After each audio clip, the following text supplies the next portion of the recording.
Shalom Bapak Ibu Saudara, kita akan mulai persekutuan tengah minggu ini dengan satu pujian, yaitu tentang kasih. Kasih pasti lemah lembut.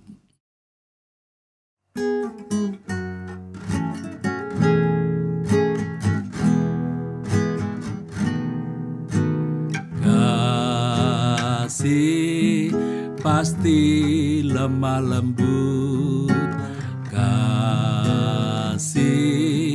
pasti memaafkan, kasih pasti murah hati, kasih-Mu Tuhan. Kasih pasti lemah lembut, kasih pasti memaafkan, kasih pasti murah hati, kasih-Mu Tuhan. Ajarilah kami ini saling mengasihi, ajarilah kami ini saling mengampuni, ajarilah kami ini kasih-Mu ya Tuhan, kasih-Mu kudus tiada batasnya. Ajarilah kami bahasa cinta-Mu, agar kami dekat padamu ya Tuhanku. Ajarilah kami bahasa cinta-Mu, agar kami dekat padamu, agar kami dekat padamu.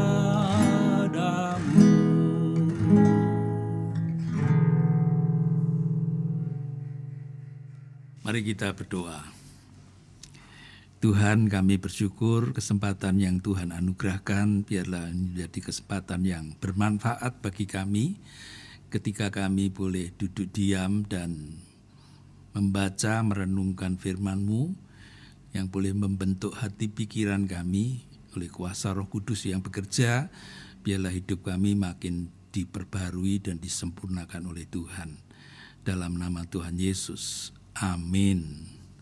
Saudara, mari kita membuka di dalam Mazmur pasal 133. Saya akan membacakan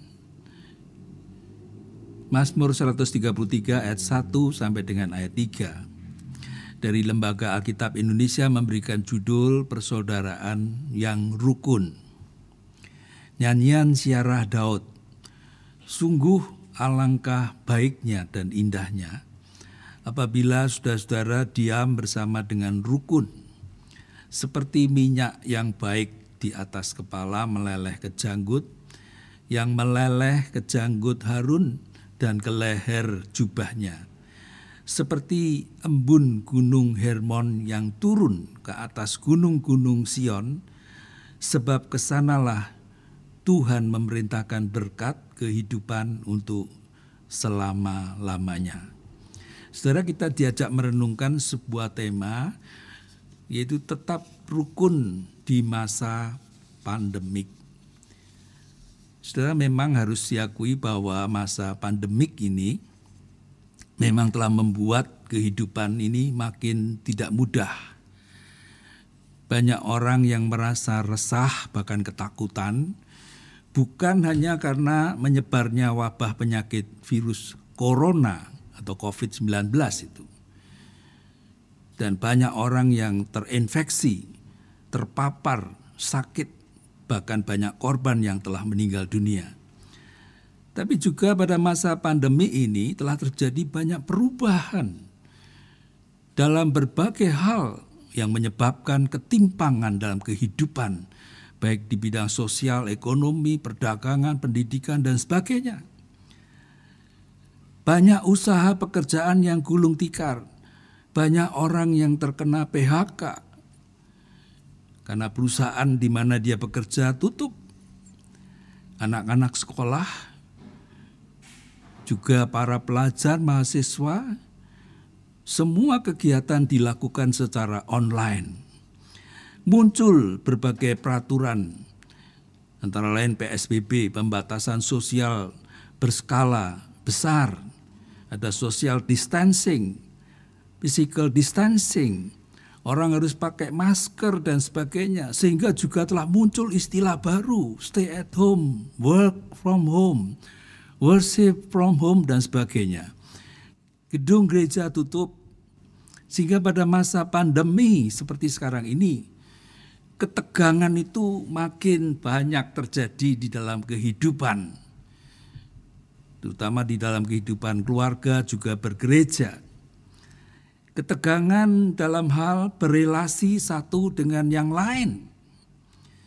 Dalam keluarga, mereka harus hidup terus bersama-sama tiap hari, stay at home. Maka muncullah percecokan, permusuhan yang bisa terjadi, perkelahian, kebencian. Saudara, tema kita tetap rukun di masa pandemik.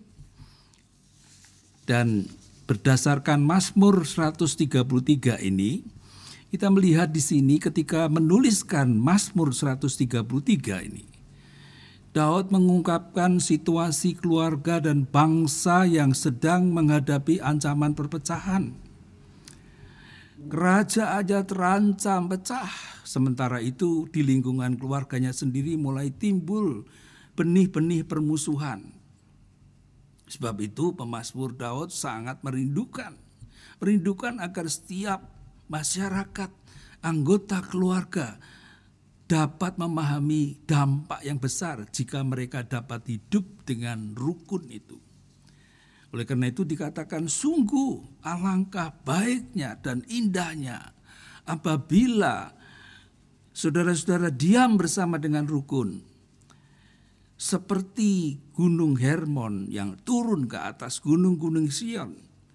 Kesanalah Tuhan memberitakan berkat kehidupan untuk selama-lamanya.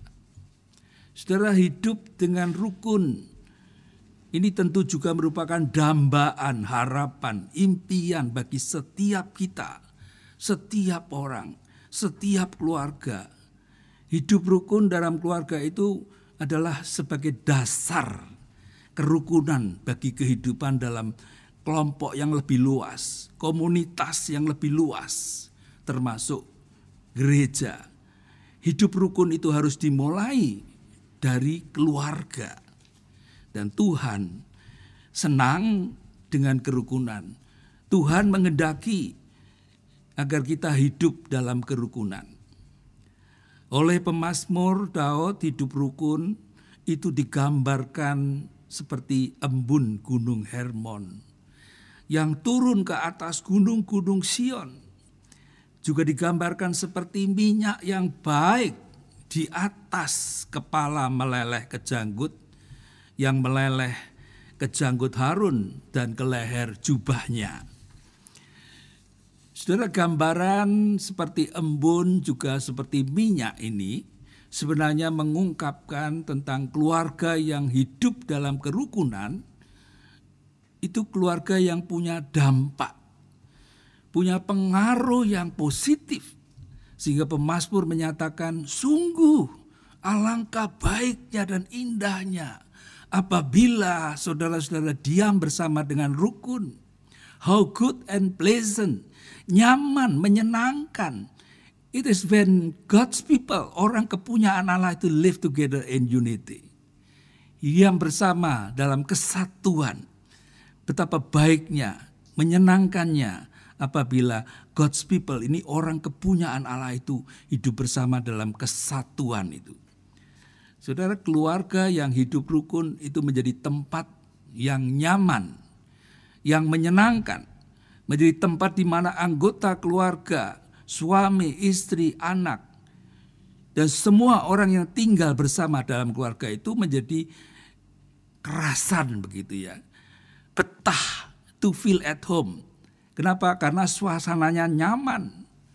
Orang bilang tidak kemerungsung ya. Namun sayangnya saudara, dalam realita kehidupan keluarga, banyak keluarga yang sudah tidak bisa hidup rukun. Seringkali keluarga itu malah menjadi tempat yang tidak menyenangkan.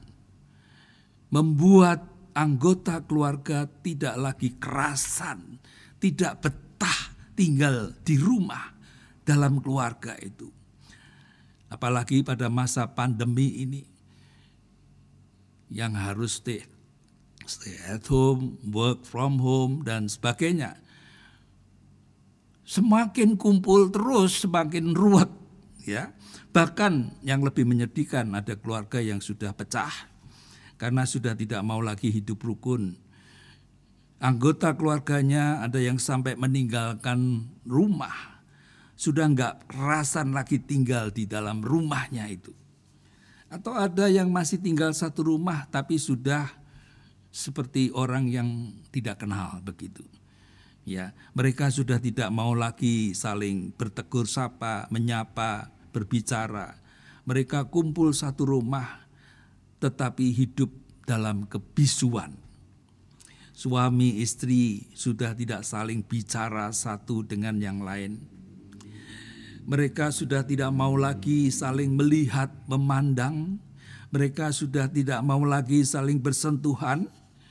Apalagi di dalam saat seperti ini, alasannya physical distancing. Ya, di rumah pakai masker. Suami sudah tidak mau lagi dipegang oleh istrinya dan sebaliknya itu ya. Saudara, suami istri, anak, orang tua kalau pas kebetulan berada di tempat yang sama, mereka pada berusaha untuk saling menghindar. Alasannya apa? Social distancing ya. Sehingga lama-lama sudah tidak ada lagi berkomunikasi dengan baik ya. Tidak ada lagi kemesraan di dalam kehidupan di dalam keluarga ini. Sudah, inilah kondisi realita yang seringkali banyak terjadi di dalam relasi dalam keluarga saat ini, saudara. Firman Tuhan mengatakan kalau kita memiliki keluarga yang rukun, ya, maka itu dikatakan keluarga yang baik dan indah. Itu berarti bahwa kalau keluarga tidak ada kerukunan, maka tidak akan ada yang baik, tidak akan ada yang indah. Walaupun mungkin namanya keluarga Bu Indah, tapi tidak indah. Saudara, kata indah ini berbicara tentang satu yang dilihat oleh orang di luar. Apa yang dipandang oleh dunia. Daud mengatakan sungguh alangkah baiknya. Tapi kalau keluarga tidak bisa rukun, sungguh alangkah tidak baiknya, tidak indahnya, tidak menyenangkan kalau saudara tidak bisa hidup dalam kerukunan. Dan bersyukur kalau saat ini sebagai keluarga besar di dalam Kristus, kita bisa bersama bersekutu, beribadah bersama, walaupun worship from home, di rumah. Tapi ada kerukunan bersama, ada kehangatan relasi, sehingga semua dipandang baik dan indah. Bagaimana kita bisa mewujudkan kerukunan di tengah keluarga, sehingga kita menjadi dilihat baik dan indah. Dan memang anggota keluarga merasakan keindahan hidup bersama dalam keluarga. Sehingga orang luar juga bisa melihat keluarga ini indah, baik. Pemazmur mengatakan kepada kita, kalau kita mau mewujudkan kerukunan di dalam keluarga, maka kita belajar dari dua benda yang disebutkan di dalam bagian Mazmur 133 ini. Yaitu belajar seperti minyak dan embun. Kita diajak untuk belajar dari minyak. Kalau kita perhatikan, dikatakan seperti minyak yang baik di atas kepala meleleh ke janggut, yang meleleh ke janggut Harun dan ke leher jubahnya. Saudara, minyak di sini berbicara tentang minyak yang dipakai untuk mengurapi Harun menjadi imam. Dan Musa disuruh Tuhan untuk mengurapi dan menguduskan Harun dan anak-anaknya untuk jabatan imam. Kalau kita baca di dalam kitab Keluaran 30 ayat 30 dikatakan demikian. Sebelum Harun menjadi imam, Harun adalah orang biasa yang mungkin juga tidak dihargai atau tidak dihormati, saudara. Tetapi setelah dituangi minyak di kepalanya, akhirnya resmi menjadi seorang imam, maka dia menjadi orang yang dihormati, menjadi seorang pemimpin umat Tuhan. Pemazmur ingin berkata, kalau kita ingin mewujudkan kerukunan di tengah kehidupan bersama, khususnya di dalam kehidupan keluarga, maka kita harus belajar seperti minyak di atas kepala. Artinya kita belajar untuk mau berusaha, saling menghormati, saling menghargai satu kepada yang lain. Banyak keluarga yang tidak harmonis karena suami istri tidak bisa saling menghargai. Anak orang tua tidak saling menghargai satu dengan yang lain. Bila suami bisa menghargai istri, istri menghargai suami, orang tua menghargai anak, dan sebaliknya, maka mestinya keluarga itu akan harmonis, akan relasinya baik. Akhirnya bisa menjadi saksi Kristus, menjadi saluran berkat, menjadi terang Tuhan di tengah kegelapan dunia. Dan salah satu kunci hidup dalam kerukunan adalah kita mau saling belajar menghargai dan menghormati. Dan dikatakan minyak itu bukan hanya di atas kepala, tetapi meleleh ke janggut. Saudara, ini maksudnya minyak yang meleleh itu akan merapikan janggut Harun agar terlihat rapi, bersih, dan enak dipandang. Sehingga maknanya adalah kalau kita mau belajar untuk mewujudkan kerukunan dalam keluarga, dalam hidup bersama, mari kita belajar seperti minyak yang meleleh ke janggut ini. Yaitu kita mau saling belajar untuk mau merapikan satu dengan yang lain. Merapikan di sini bisa berarti mau belajar menyelesaikan masalah dengan baik, dengan sopan. Dan perlu kita sadari, perlu kita pahami bahwa di dalam keluarga tidak ada keluarga yang sempurna. Keluarga yang tidak punya masalah dalam keluarga. Ya, saya sering mengatakan, pepatah Tionghoa mengatakan cia-cia yu penanen tecing.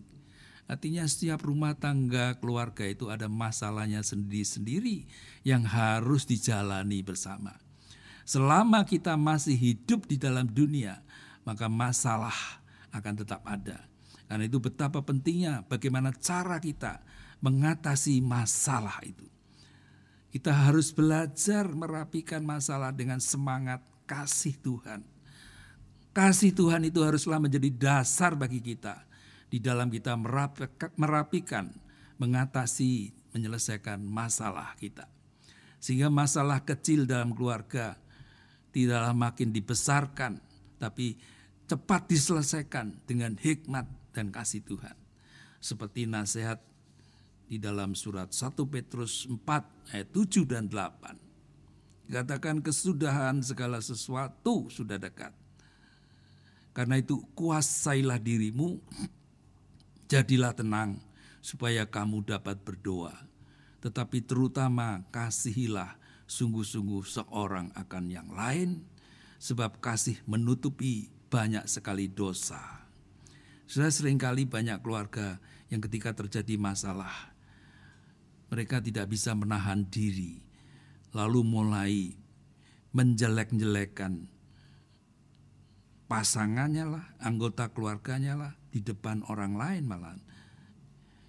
Dan membuat masalah itu makin menjadi ruwet. Merapikan masalah maksudnya ketika terjadi masalah haruslah diselesaikan secara kekeluargaan, bukan diumbar untuk diceritakan kepada pihak lain apalagi. Tapi diusahakan untuk tidak saling menyerang secara pribadi. Merapikan masalah harus pakai istilah jahat, jaga hati, jaga mulut jamu. Selanjutnya dikatakan minyak itu bukan hanya meleleh ke janggut, tapi juga ke leher jubahnya. Minyak zaitun ini berfungsi juga untuk menutupi bau yang tidak sedap. Karena minyak zaitun itu berbau harum, wangi. Dan pemazmur ingin mengatakan kalau kita mau mewujudkan kerukunan di tengah kehidupan termasuk dalam keluarga kita, maka mari kita belajar menutupi kelemahan yang lain. Kita belajar mengampuni dengan pemahaman tidak ada seorang pun yang sempurna. Di dalam hidup bersama dalam keluarga, suami bisa salah, istri juga bisa salah, anak, orang tua, mertua, semua kita bisa salah. Suami bisa menyakiti istri, juga sebaliknya istri bisa menyakiti suami, anak-anak, orang tua, mertua. Semua bisa saling menyakiti. Tapi kita mau terus belajar untuk memahami dan belajar untuk saling mengampuni. Memang ini tidak mudah, saudara. Tetapi sebagai orang Kristen kita harus mau belajar untuk mengampuni.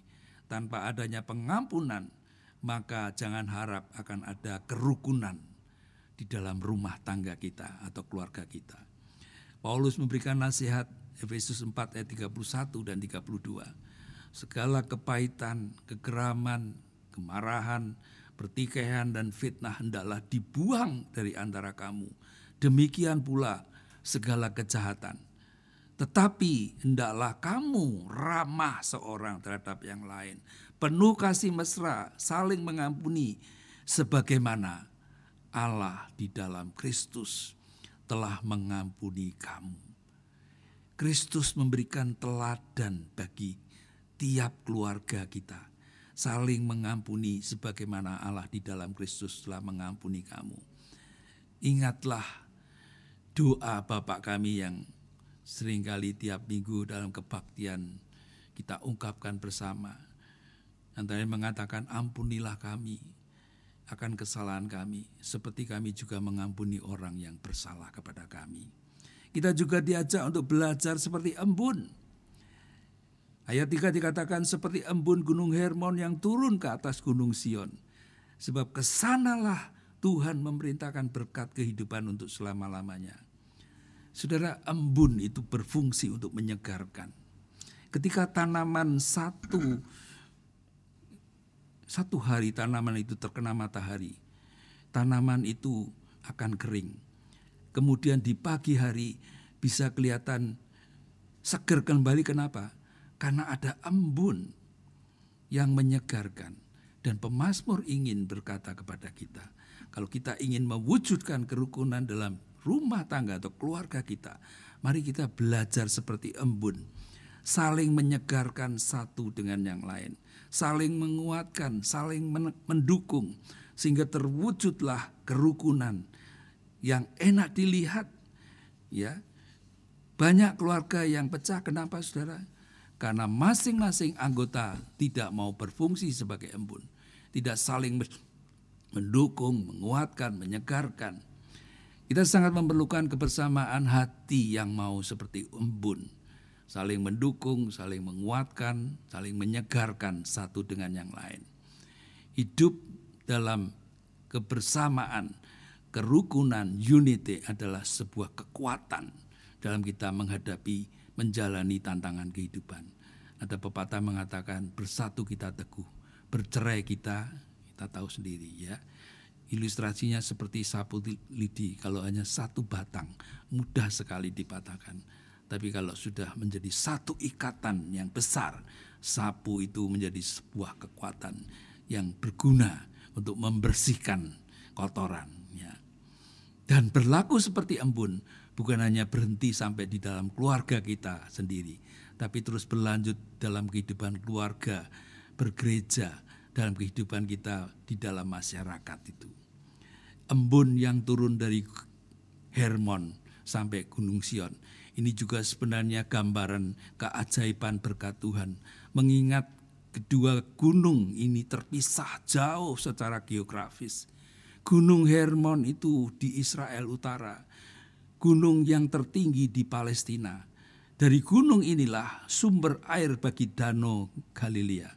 Dan embunnya membuat subur daerah di sekitarnya. Sedangkan Gunung Sion ada di Israel Selatan, jaraknya sekitar 200 kilometer dari Gunung Hermon. Kalau ditempuh dalam perjalanan cukup panjang, cukup lama. Dan ini menunjukkan sesuatu yang tidak mungkin. Tapi bisa terjadi. Kenapa? Karena Tuhan yang menurunkan kerukunan, menganugerahkan kerukunan. Ini juga merupakan gambaran kelimpahan berkat yang secara ajaib akan menyeberang dari komunitas umat Tuhan kepada sesama di luar komunitas itu.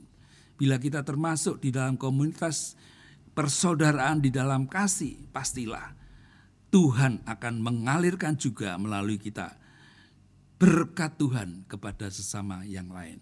Wujud kasih itu ialah kita berani berbagi berkat kepada mereka, sesama kita. Sehingga alangkah baiknya dan indahnya.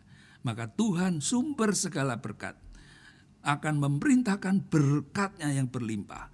Pemeliharaan, perlindungan pada keluarga kita yang mau hidup dalam kerukunan di dalam Tuhan. Dan kita juga dipakai Tuhan untuk menjadi saluran berkat Tuhan bagi sesama kita yang lain. Pada masa pandemi ini, biarlah kita menghayati firman Tuhan ini dan menerapkan dalam hidup kita. Selamat, tetaplah hidup rukun dalam kasih Tuhan. Seperti minyak yang baik, seperti embun Gunung Hermon. Sambil kita menikmati berkat Tuhan dan menjadi saluran berkat-Nya. Tuhan Yesus memberkati kita semua. Amin. Mari kita berdoa. Tuhan, kami bersyukur Engkau berfirman bagi kami. Kiranya Roh Kudus menolong kami agar firman-Mu tergenapi di dalam hidup kami. Menjadi orang yang dengan pertolongan Tuhan berupaya untuk mau hidup rukun. Sehingga kami boleh menjadi kesaksian dalam kehidupan ini bagi orang-orang di dalam keluarga maupun orang-orang di luar keluarga kami. Bahwa Tuhan adalah sumber kehidupan kami, berkat bagi kami juga.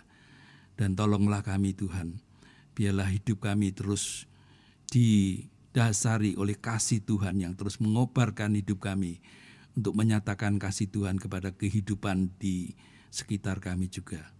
Terima kasih Tuhan, terpujilah nama-Mu di dalam Tuhan Yesus Kristus. Mari kita nyanyikan bersama, Bapak terima kasih.